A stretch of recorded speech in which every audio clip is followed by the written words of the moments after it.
If you could peel back the golden sands of Egypt, you'd find not just the remains of an ancient civilization, but questions. Endless, haunting questions. Beneath the towering pyramids, the shattered temples, and the eternal gaze of the Sphinx lies a past that refuses to reveal all its secrets. Tonight, we journey not only through ruins and relics, but into mysteries so profound that even the greatest minds in history have stood before them in awe and confusion.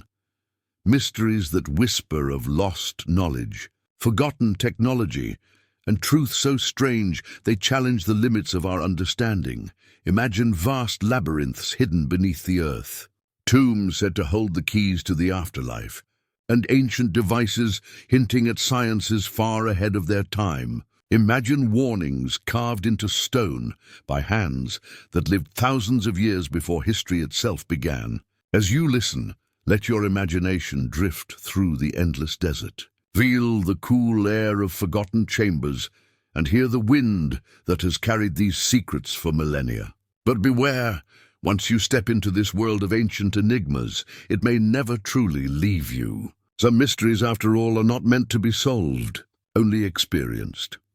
Welcome to Egypt's most unexplained mysteries. Beneath the sands of Egypt, far from the crowded pyramids and bustling tourist trails, lies a story almost too vast, too grand and too forgotten for history to contain. It is the story of a labyrinth, not a mythical maze from legend, but a real, colossal structure once described as more astonishing than all the other wonders of Egypt combined. The first and most vivid account comes from the Greek historian Herodotus. Writing in the 5th century BCE, he had marveled at the pyramids, the temples, and the monuments of Thebes. But when he saw the labyrinth near the ancient city of Crocodilopolis, modern-day Hawara, he declared it more awe-inspiring than anything else he had encountered.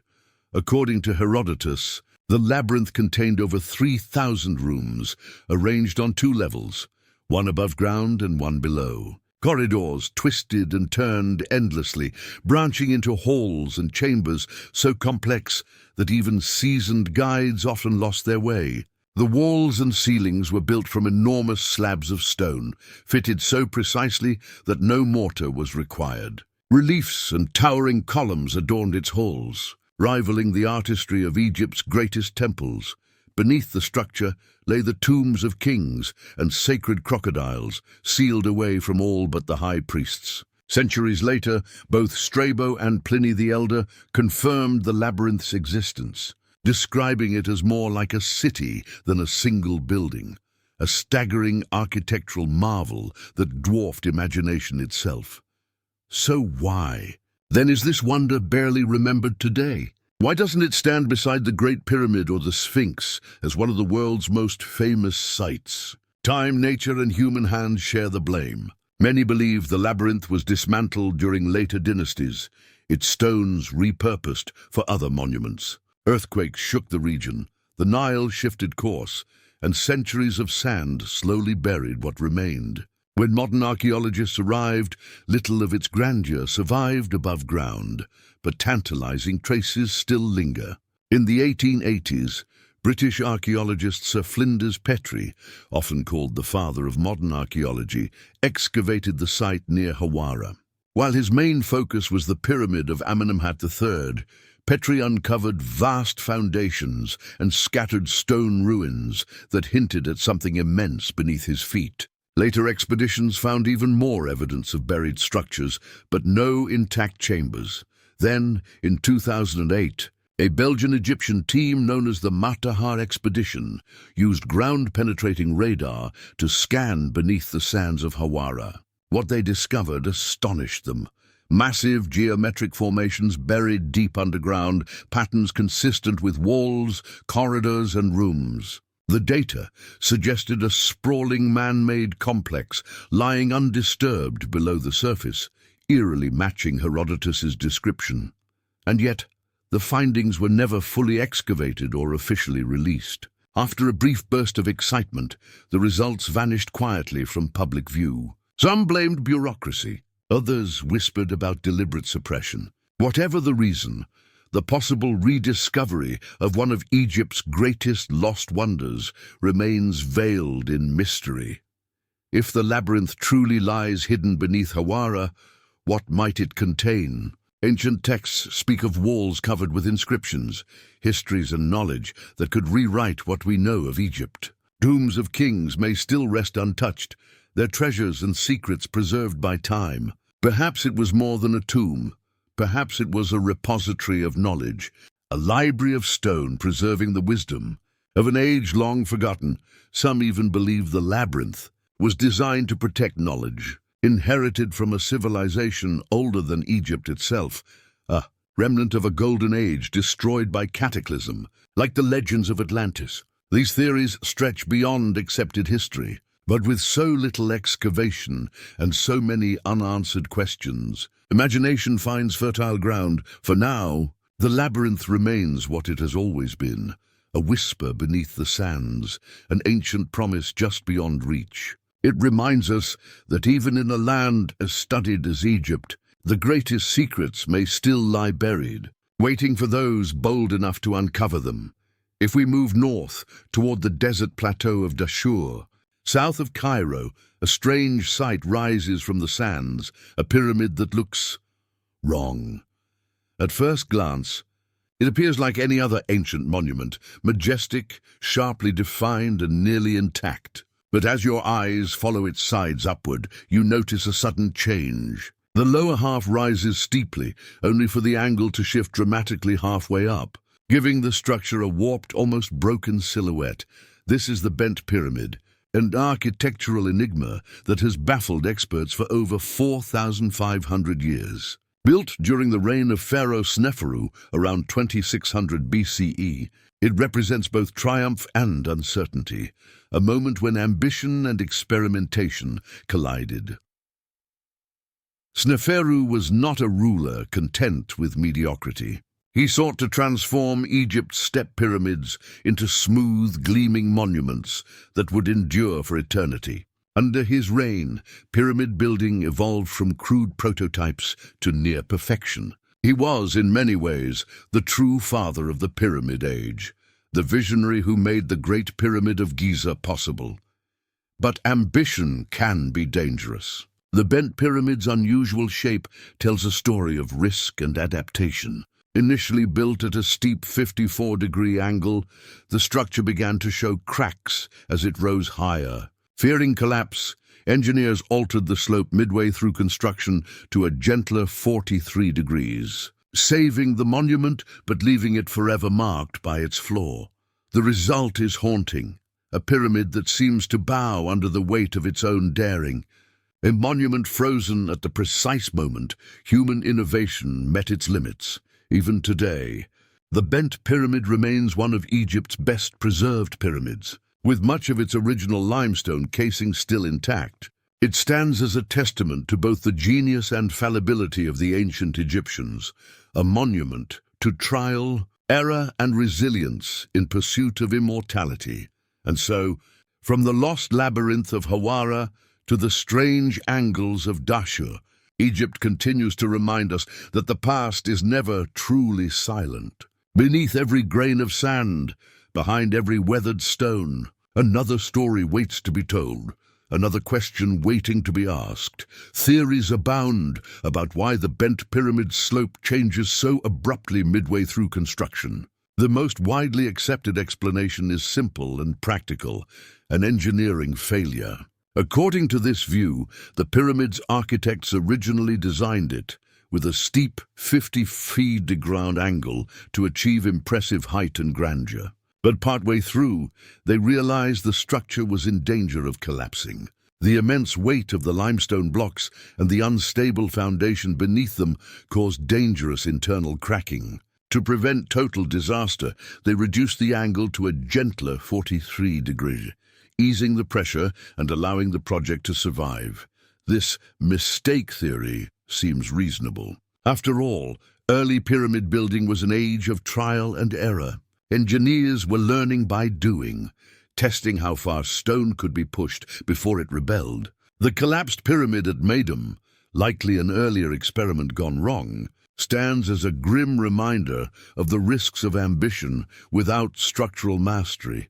Yet not everyone is convinced by the idea that the bent pyramid was simply a botched attempt rescued mid-construction. Some archaeologists and independent researchers argue that it shows too much precision and care to have been improvised. The internal chambers and passageways are expertly aligned, and the casing stones, many still in place today, fit together so perfectly that even a modern razor blade could not slip between them. If this was a salvage job, why such perfection? More intriguingly, the pyramid's unusual geometry seems to have given it exceptional stability. The shift in angle distributed weight more efficiently, reducing stress on the lower courses and making cracks less likely. Paradoxically, the very design, once dismissed as flawed, may have been the key to the pyramid's survival. It has retained more of its original casing than any other in Egypt. Then there is the question of symbolism. In Egypt, form and function were never separate. Every monumental structure was an act of theology rendered in stone. The pyramid's shape symbolized the primordial mound, the sacred rise of land emerging from the waters of chaos, the beginning of creation itself. Could the bent pyramid's dual slope be a deliberate spiritual metaphor? Some believe the change represents the path of the sun, rising steeply in the morning sky before curving gently toward the horizon, an architectural hymn to rebirth and cosmic balance. Others see in it the duality of existence, life and death, earth and heaven, human and divine, brought together in a single breathtaking monument. A few even venture into more speculative territory, suggesting that the pyramid's strange shape and acoustics were no accident, that it was designed as a resonance chamber, meant to amplify sound or vibrational energy. The internal chambers, perfectly shaped and positioned, might have been tuned like instruments to channel frequencies for ritual or technological purposes. Mainstream Egyptology dismisses such theories, but the fact remains, no explanation fully satisfies the mystery. As you walk through the bent pyramid's narrow passages, the air cool and ancient, it's impossible not to feel the presence of minds that dared to dream on a scale that defies comprehension. Were they correcting a failure or creating something far greater than we understand? The answer lies buried in the silence of its chambers, sealed behind 4,500 years of stone and sand, and yet the pyramid still speaks. It whispers through its endurance. Even now, under the relentless desert sun, it stands intact, a survivor of ages, its meaning just out of reach. Perhaps that is its truest legacy, not an accident, but an invitation to wonder. In recent decades, modern science has turned its gaze on the bent pyramid, probing its secrets without laying a single chisel on its walls. Using infrared thermography, 3D laser scanning, and even cosmic ray muon imaging, researchers have begun to peer into its hidden heart. What they've found only deepens the mystery. Inside, the pyramid contains not one, but two large chambers, each built at different levels and connected by tight, sloping passageways. This is highly unusual. Most pyramids, such as Khufu's Great Pyramid, have a single main burial chamber, or a few smaller ones clustered together. Why then would Sneferu's engineers create two vast separate spaces within a single monument? One theory sees this duality as symbolic of the pharaoh's journey through the afterlife, from death to resurrection, from the realm of Osiris, god of the underworld, to the celestial domain of Ra, the sun god. The lower chamber, sunk deep in the pyramid's base, might represent the tomb and the descent into darkness. The upper chamber, nearer to the sky, the rebirth into light. Others propose a more practical explanation. The bent pyramid may have been an experimental prototype, a testing ground for ideas that would later culminate in perfection at Giza. Under Sneferu's rule, Egyptian engineers pushed architecture to its limits, refining methods for internal supports, weight distribution, and alignment. The bent pyramid, then, could have been the laboratory that birthed the golden age of pyramid construction. Even the surrounding structures raise questions. A satellite pyramid, built nearby, is unusually large and meticulously designed. Such secondary pyramids often symbolize the pharaoh's spiritual double, or K. But this one's scale suggests it might have had a more profound purpose, perhaps as a ritual temple, an alternate tomb, or even a vault for sacred knowledge. The bent pyramid's alignments are another marvel. Despite its strange shape, it is oriented with astonishing precision, within fractions of a degree of true north. How did engineers 45 centuries ago achieve such accuracy without modern instruments? What compelled them to perfect every detail of a structure supposedly marred by failure? And if this was a mistake, why does its influence echo so clearly in later monuments? The Great Pyramid of Giza, commissioned by Sneferu's son Khufu, appears to embody every lesson learned at Dashur. Its internal chambers, inclined corridors, and balanced mass reflect the culmination of experiments begun in the bent pyramid's stone bones. In this way, the bent pyramid becomes something greater than an architectural curiosity. It is the turning point of an era, the crucible from which the Pyramid Age was forged, a bridge between imperfection and immortality.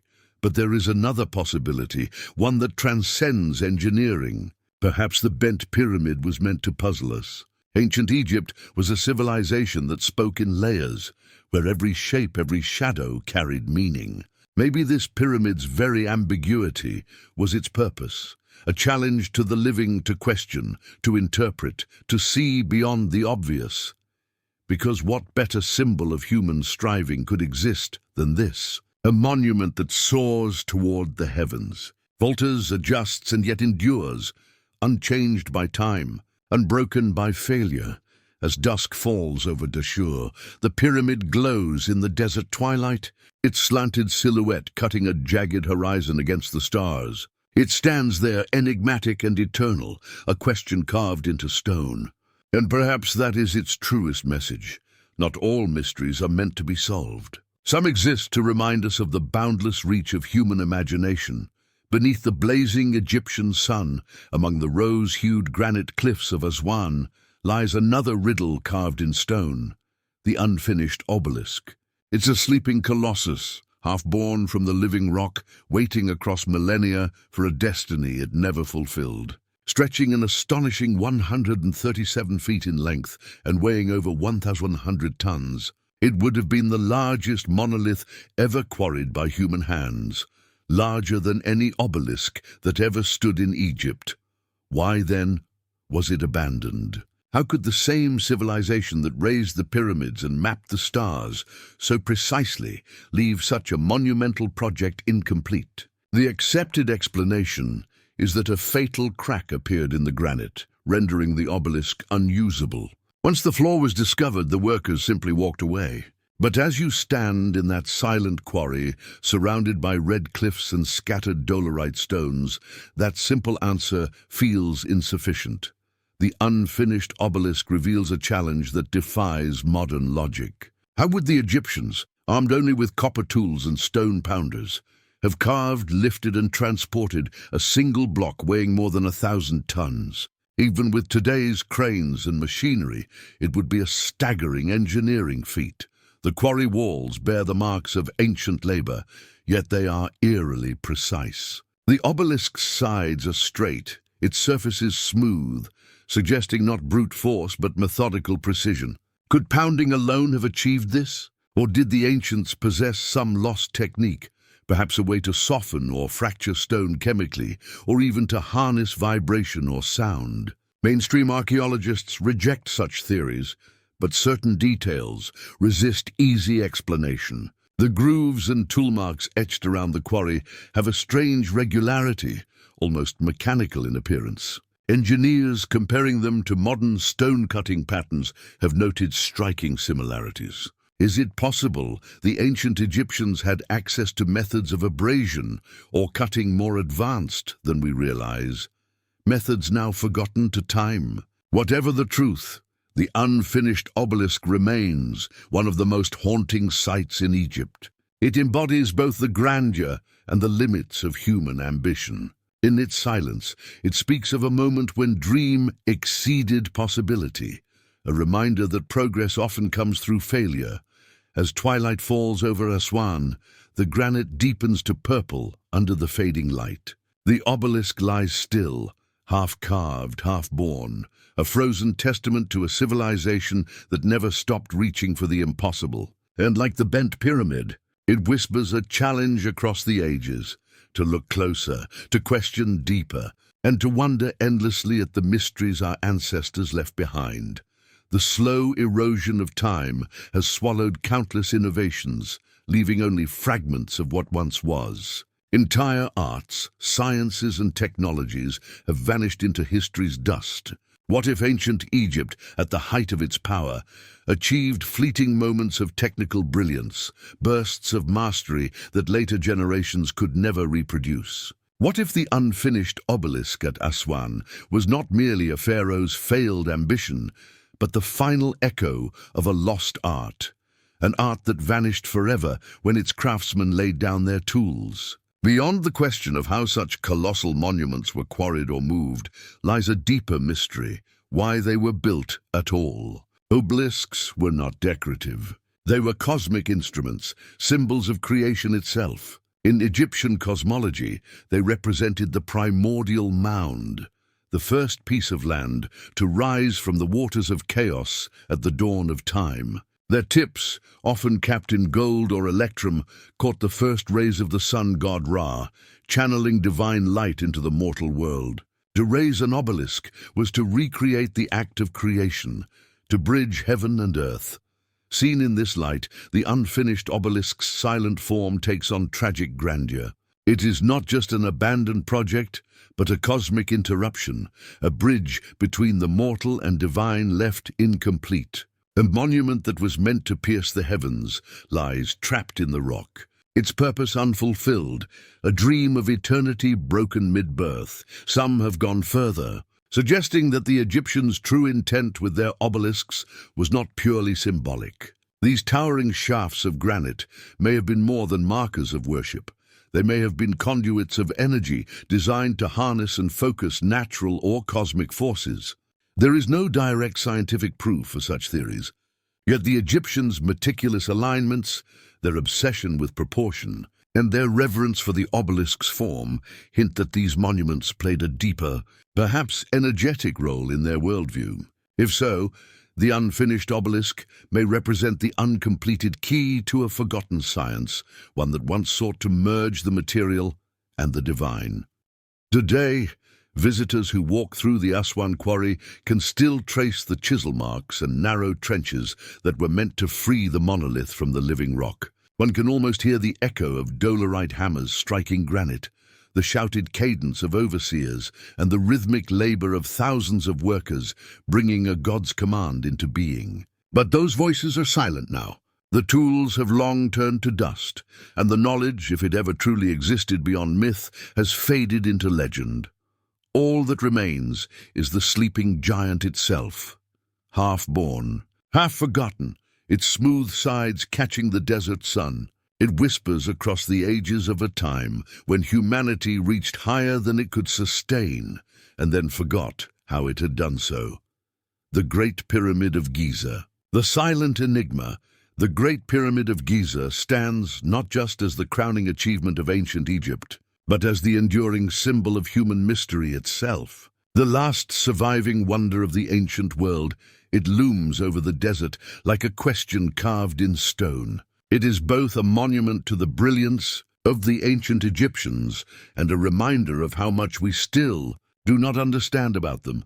Built for the pharaoh Khufu, known to the Greeks as Cheops, the pyramid has long been considered his eternal resting place. Its core design seems deceptively simple, a massive limestone structure containing 3 known chambers: the king's chamber, the queen's chamber, and a subterranean chamber, all connected by narrow, perfectly aligned passageways. For centuries, scholars believed this was all there was to know, yet as technology advanced, that assumption began to crumble. Scans, sensors, and probes have revealed hints of hidden voids, mysterious spaces deep within the pyramid that no human has seen for over 4,000 years.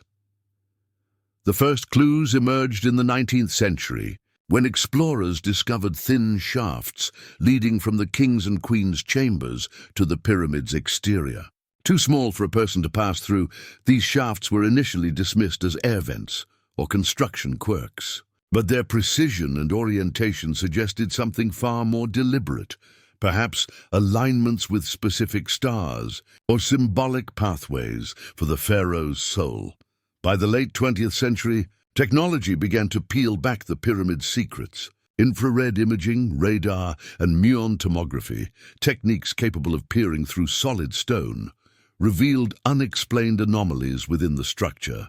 In 1992, Egyptologist Dr. Zahi Hawass and his team announced evidence of a large, hidden cavity near the king's chamber, an undiscovered void that could be an untouched chamber or corridor. If such a chamber exists, what could lie inside? A cache of royal treasures? Sacred relics? Or perhaps something even more profound? A hidden record of ancient knowledge, sealed away by a civilization determined to guard its greatest truths. The Great Pyramid is a masterpiece of engineering precision. Its base covers 13 acres, its sides align almost perfectly with the 4 cardinal directions, and its slope mirrors key celestial and mathematical constants. Some blocks weigh as much as 80 tons, yet they were placed with tolerances of less than a millimeter. How did the builders achieve such perfection without modern tools? And why would they go to such extraordinary lengths unless every detail served a higher purpose? To some researchers, the answer lies in the pyramid's spiritual function. Far from a mere tomb, it may have been conceived as a cosmic gateway, a bridge between the human and the divine, designed to guide the pharaoh's soul to the stars. The hidden chambers in this view were not for storing treasures, but for holding sacred relics, scrolls, or devices meant to aid the king's passage into eternity. Others take the idea even further. The pyramid's precise geometry, alignment with stellar constellations, and resonance properties have inspired theories that it functioned as an energy structure, a kind of ancient machine that harnessed the Earth's natural forces or celestial radiation. To them, the hidden voids could be part of this greater mechanism, components of a design we no longer understand. In 2017, an international team from Egypt, France, and Japan used cosmic ray muon detection to map the pyramid's internal density. Their findings confirmed the existence of a large void above the Grand Gallery, an empty space roughly 30 meters long. Its purpose remains unknown. Was it an architectural necessity, a ritual chamber, or something entirely different? The discovery reignited debate across the world. Some Egyptologists urged caution, interpreting it as a structural cavity.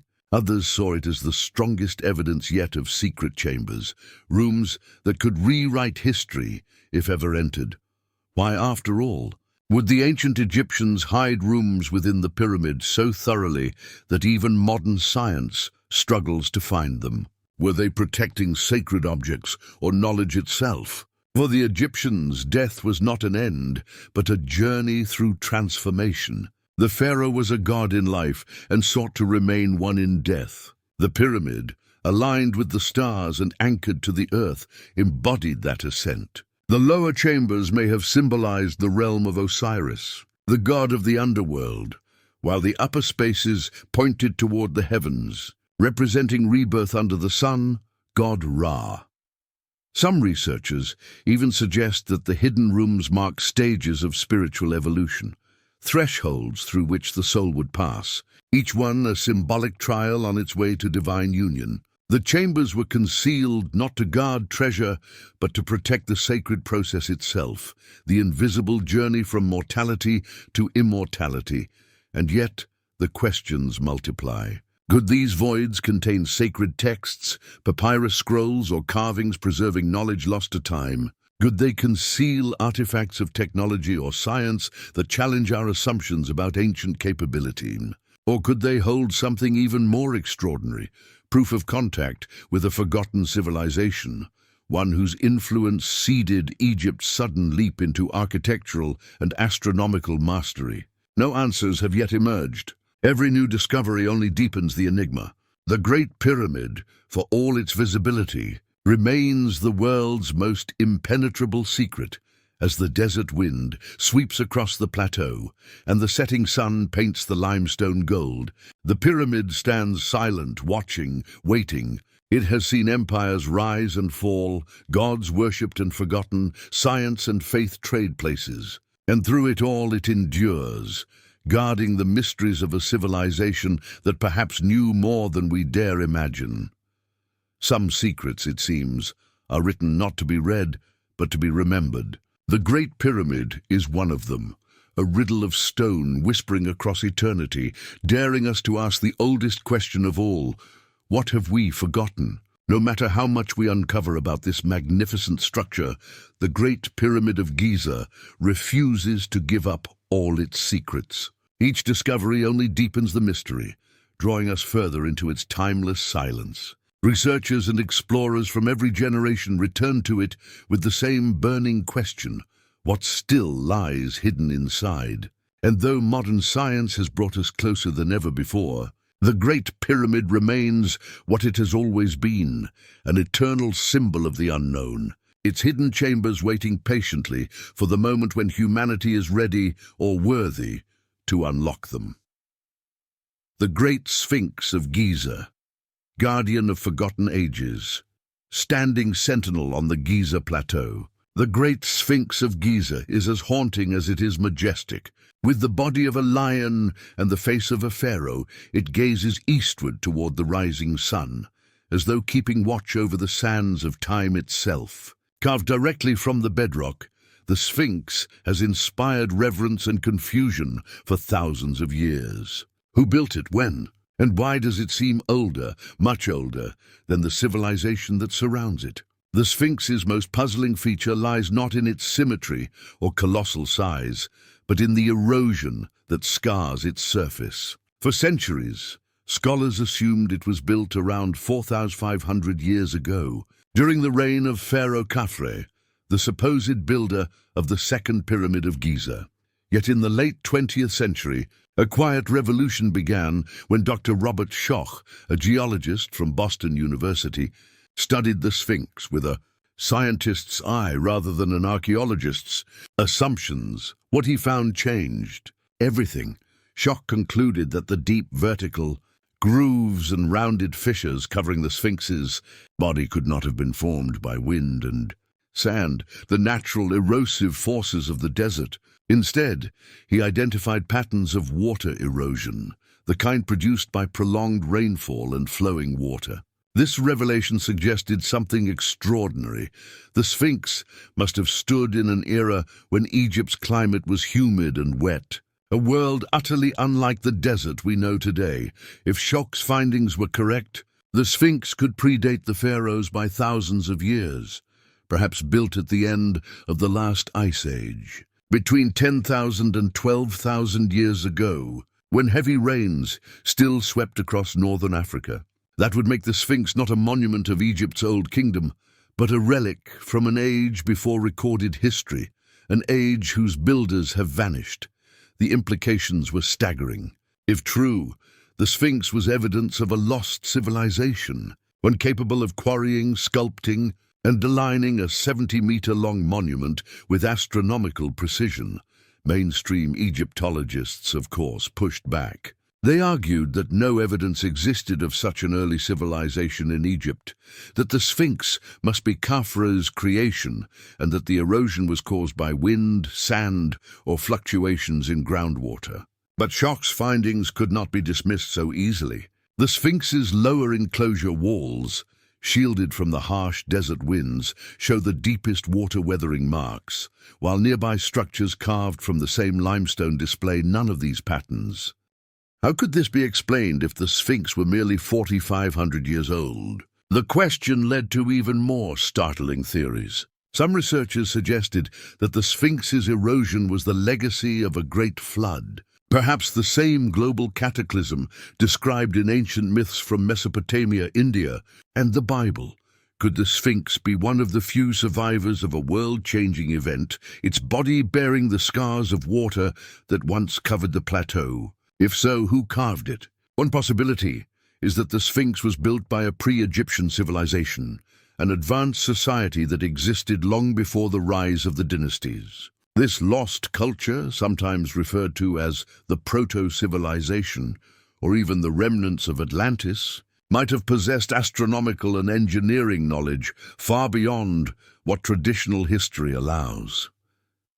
Their monument to eternity may have survived the cataclysms that erased them, only to be adopted thousands of years later by the pharaohs of Egypt, who reshaped and reinterpreted it within their own belief system. The evidence beneath the surface, the Sphinx's body, tells a geological story, but the sky above it tells another. Both the Sphinx and the Great Pyramid are aligned with astonishing accuracy to the cardinal points. The Sphinx faces directly east, greeting the sun at the spring equinox, when day and night are perfectly balanced. Some researchers have pointed out a remarkable coincidence, or perhaps a clue. The Sphinx, shaped like a lion, faces the horizon where the constellation Leo rose around 10,500 BCE. Could this alignment be intentional? If so, it places the Sphinx's construction in the age of Leo, over 12,000 years ago, precisely the period when the rains that shaped its erosion would have fallen. In this view, the Sphinx was not merely a statue, but a celestial marker, a monument linking the earth to the heavens, built by a civilization whose knowledge of astronomy rivaled or even surpassed that of the ancient Egyptians. The absence of any mention of the Sphinx in Egypt's earliest religious or historical texts only deepens the mystery. The pyramid texts, among the oldest sacred writings in existence, speak in great detail of gods, kings, and the afterlife, but not of the Sphinx. How could such an enormous monument, one of the most striking structures on the Giza Plateau, go unmentioned? Was it so ancient that its origin had already been forgotten by the time the pyramids were built? Or did later rulers deliberately erase its true history to claim Egypt's glory as their own? It would not have been the first time that power rewrote the past, a relic of a lost world. If the Sphinx truly belongs to a civilization long forgotten, it would not stand alone. Across the globe, megalithic monuments, from Stonehenge in Britain to Pumapunku in Bolivia, display similar mastery of stone and astronomy, and many are likewise unaccounted for in the written histories of their regions. Could these distant structures be the scattered remnants of a single lost culture, a global network of ancient builders connected by shared knowledge and cosmic purpose? According to some alternative researchers, the Sphinx may represent the last surviving monument of that civilization, a silent survivor of an era erased by catastrophe. The end of the Ice Age, around 10,000 BCE, saw violent climatic shifts, melting glaciers, rising seas, and massive floods. Myths of global deluge echo from culture to culture, perhaps preserving in memory what the Sphinx preserves in stone. If that is true, the Sphinx is not merely a statue, it is a warning from a forgotten world.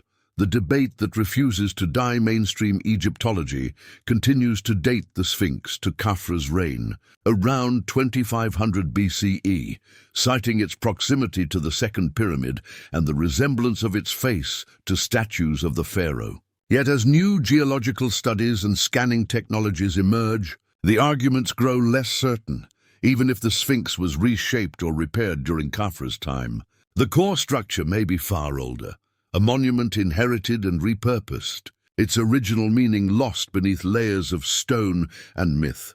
As the sun sets on the Giza Plateau, the Sphinx's gaze remains fixed on the horizon, as if remembering a world long drowned in the sands of time. The debate over its age, 4,500 years or 12,000, may never be resolved.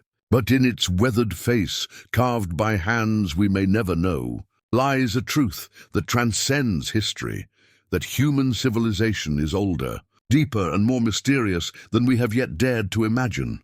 And so, the Sphinx endures, half lion, half god, and wholly unknowable, a guardian of forgotten ages, watching in silence as the winds erase and reveal the story of humanity again and again, from the unmistakable traces of water erosion to its celestial alignment and whispers of a lost civilization. The Sphinx stands as a timeless witness to mysteries we have yet to unravel. Perhaps one day, new discoveries will reveal its true age and purpose. Until then, it remains an enigma carved in stone, a sentinel guarding secrets from a forgotten world. And as we close this chapter, one question lingers. What if the Sphinx is not simply an emblem of ancient Egypt, but the last surviving relic of a civilization erased by time? The possibilities stretch endlessly, and the mystery endures, drawing us ever closer to the truth that still hides beneath the sands.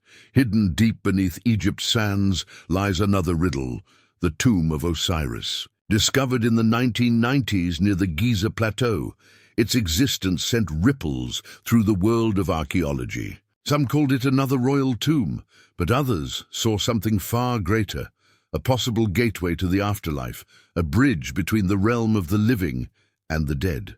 Named for Osiris, god of resurrection and judge of souls, this tomb seemed less a burial place and more a symbolic portal, a sacred passage meant to echo the soul's journey beyond death. The tomb's layout is extraordinary. Long descending corridors and submerged chambers cut deep into the rock, their walls etched with strange markings and signs of ancient ritual. At its heart lies a stone altar surrounded by niches and pits, perhaps used for offerings or ceremonies invoking Osiris himself.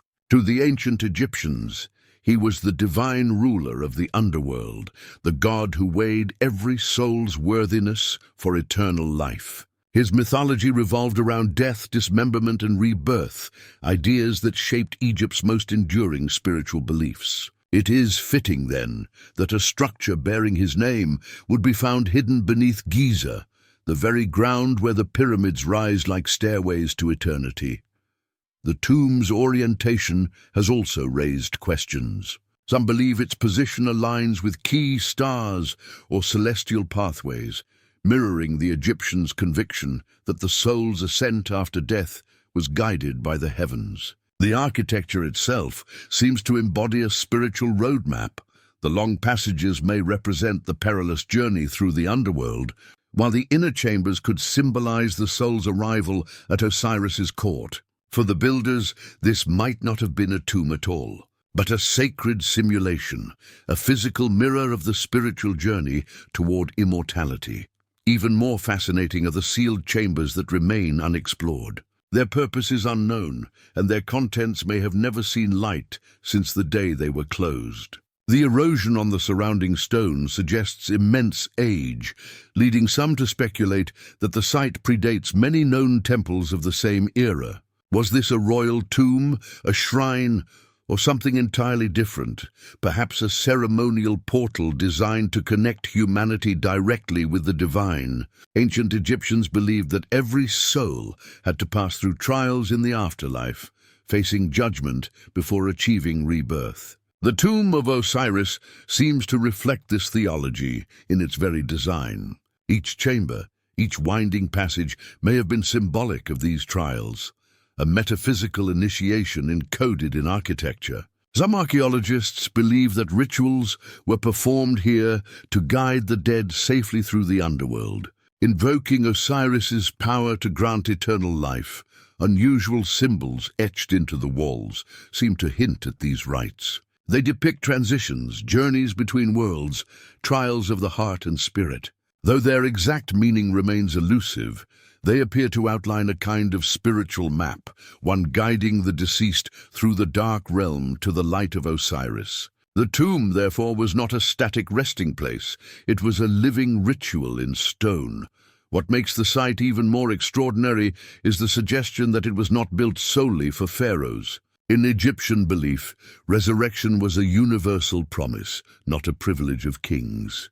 The tomb of Osiris might have served as a sacred place for all who sought eternal life, a shared portal for humanity itself. And if ancient legend holds any truth, it may have been believed that Osiris's own divine essence was once present there, turning the tomb into the axis between worlds. Some even speculate that the structure was part of the pharaoh's transformation into divinity. The king, as a living embodiment of Horus, would in death become one with Osiris, continuing the eternal cycle of life, death, and rebirth. The tomb may have been the stage for this divine metamorphosis, where mortal rulers crossed into godhood.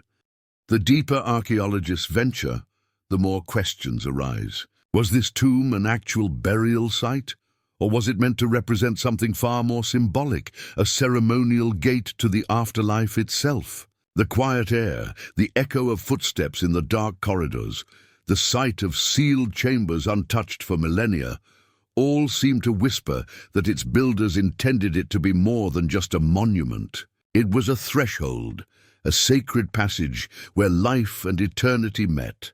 While researchers continue their work, the tomb of Osiris remains one of Egypt's most haunting enigmas. Whether it was a literal gateway or a symbolic one, it stands as a testament to the Egyptians' profound obsession with immortality and their belief that death was not an end, but a transformation. It reminds us that for them, architecture was not only an art, but a language of the divine, each stone a prayer, each chamber a step toward the eternal.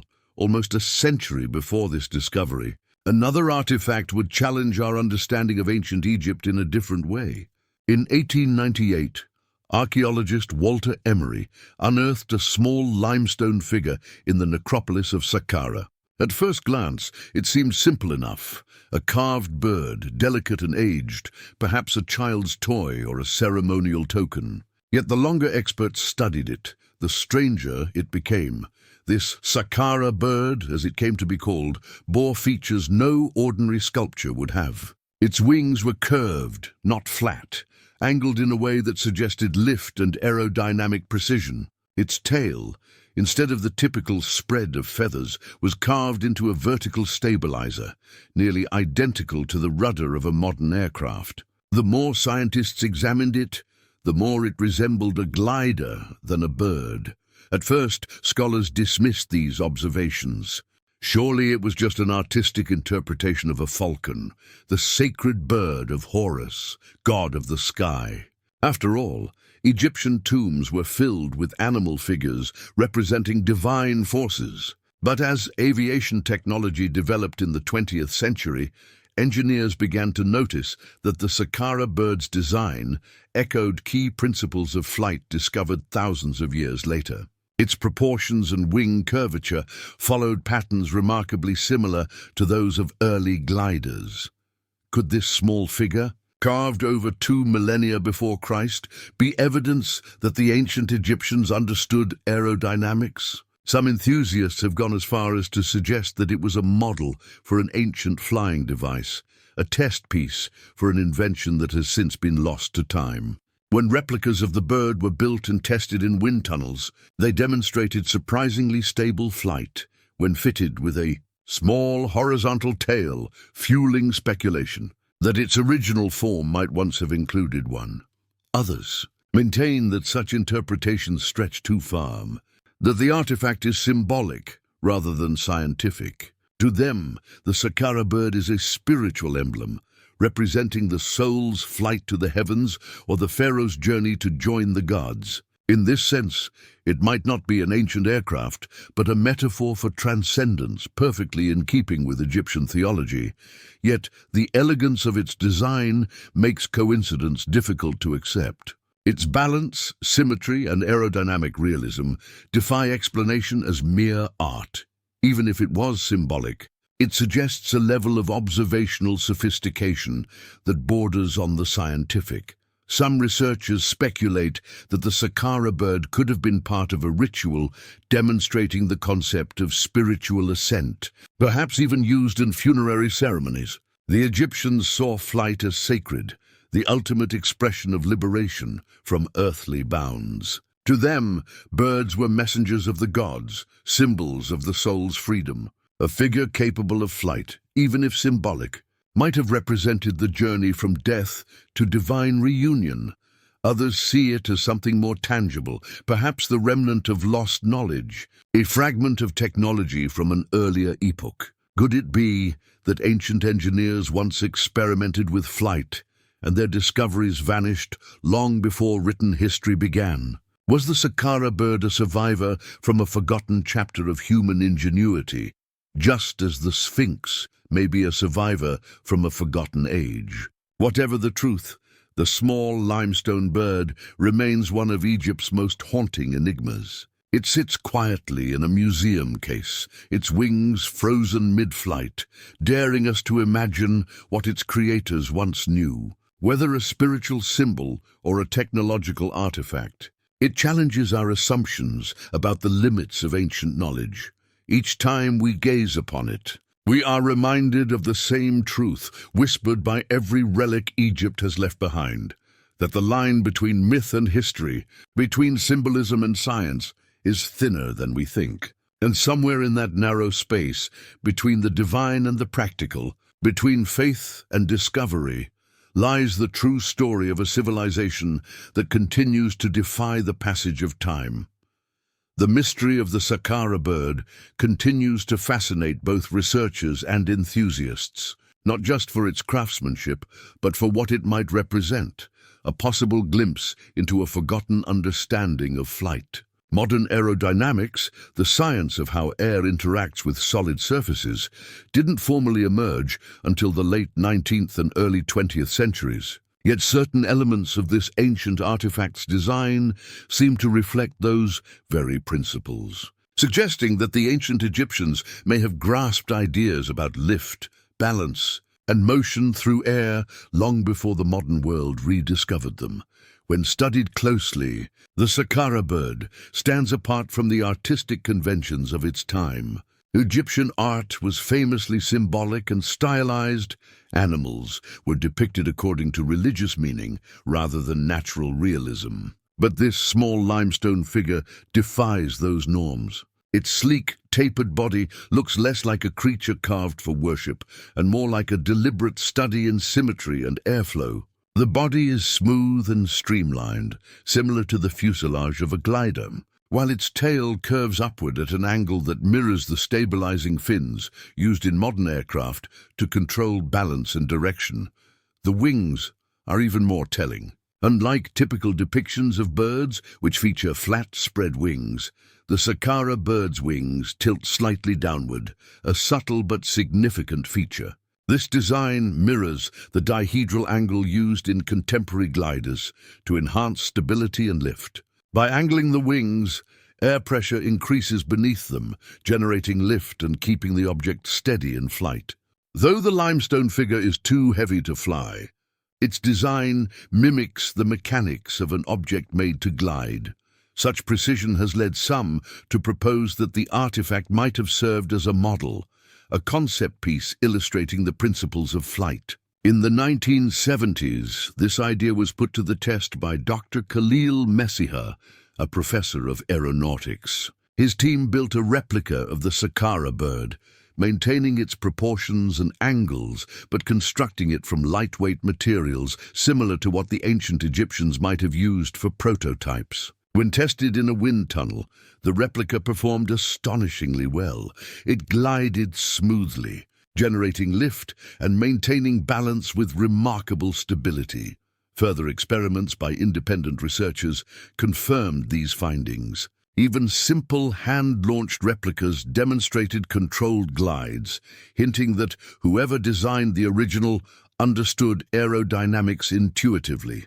Though these tests don't prove that the Egyptians built flying machines, they do suggest that someone in that ancient world had at least contemplated how objects could move through air efficiently. Could the Saqqara bird have been part of a scientific experiment, or perhaps a ritual object symbolizing ascension? It's impossible to say for certain. Some scholars believe it was a teaching tool used by priests or temple engineers to demonstrate principles tied to the heavens, a symbolic expression of the soul's flight to the gods. Others see it as a miniature representation of a forgotten technology, an echo of lost experimentation with flight long before modern aviation. The Egyptians viewed flight as sacred. Birds were messengers of the gods, and to soar was to transcend mortality. The act of rising toward the heavens was deeply woven into their spiritual beliefs. Thus, even if the Saqqara bird was purely ceremonial, it could still have embodied profound symbolic meaning, a bridge between earth and sky, body and spirit, human and divine. Still, the artifact's aerodynamic accuracy cannot easily be dismissed as coincidence. Every angle and contour seems purposeful. The proportions of its wings, the curvature of its body, and the upward tilt of its tail suggest an understanding of balance and motion that goes far beyond mere artistry. Whether by scientific reasoning or spiritual intuition, the designer of the Saqqara bird created something that speaks the universal language of flight. Some theorists go further, proposing that it might represent a fragment of forgotten knowledge, a surviving relic from a civilization whose technological achievements were later lost to history. They argue that Egypt's ancient priests, engineers, or astronomers may have preserved fragments of advanced understanding passed down from an earlier, now-vanished culture. Whatever its origins, the Saqqara bird challenges our perception of ancient civilizations. It blurs the boundaries between mythology and engineering, between faith and science. Even if it was never meant to fly, it captures an idea that defines humanity itself, the desire to rise beyond the limits of the earth and touch the unknown. Decades after its discovery, the Saqqara bird remains one of Egypt's most provocative enigmas, quietly perched in its museum case, its wings forever poised for flight. It asks questions that still hang unanswered in the air. Did the ancient Egyptians experiment with flight? Did they understand aerodynamics before the rest of the world? Or did they simply, through artistry and devotion, capture in stone the dream of soaring toward eternity? As investigations continue, each new study adds a layer to the mystery. Perhaps one day, further discoveries will reveal whether the Saqqara bird was a symbolic masterpiece or the echo of a long-lost science. Until then, it remains what it has always been, a small, silent messenger from the past, carrying within its curved wings the eternal human longing to ascend toward the sky.